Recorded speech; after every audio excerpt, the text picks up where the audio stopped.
অনেককেই বলতে শুনেছি ভাগ্যে না থাকলে নাকি বড় মাকে দর্শন করা যায় না। জানো তো এতগুলো বছর আমি কখনোই নৈহাটিতে বড় মার কাছে যেতে পারিনি। যখনই প্ল্যান করতাম যে এই দিনটাতে যাব, কিছু না কিছু করে যাওয়াটা হতোই না। কিন্তু এই বছরটা শুরু হওয়ার সময় যখন আমি সেই জায়গাগুলোর লিস্ট বানাচ্ছিলাম যেগুলোতে আমাকে এই বছরে যেতেই হবে, সেই লিস্টে ফার্স্টেই ছিল নৈহাটি। তো সেই মতোই 31 জানুয়ারিতে আমরা গিয়েছিলাম বড় মার কাছে পুজো দিতে।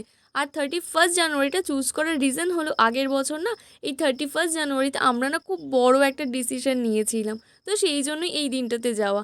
আমরা তো ভেবেই গিয়েছিলাম মিনিমাম 2 ঘন্টা তো পুজোর লাইনে দাঁড়াতেই হবে। কিন্তু জানো তো গিয়ে না আমাদের 5 মিনিটও লাইনে দাঁড়াতে হয়নি। পুজো দিয়ে ফার্স্টেই আমরা খেয়ে নিলাম প্রসাদ, তারপর একটু হালকা পাতলা খাওয়া দাওয়া করলাম। দেন সোদপুরে এসে মোটু চোখে পড়লো অনেকগুলো ফুলের দোকান। আর ফুলের দোকান দেখলে ও আমাকে ফুল কিনে দেবে না, এটা তো হতেই পারে না। তো মোটু তো আমার জন্য নিয়ে এসেছিল গোলাপ। আর তোমাদের আমার ভিডিওটা ভালো লাগলে চ্যানেলটাকে অবশ্যই সাবস্ক্রাইব করে যেও। দেখা হচ্ছে নেক্সট ভিডিওতে। বাই।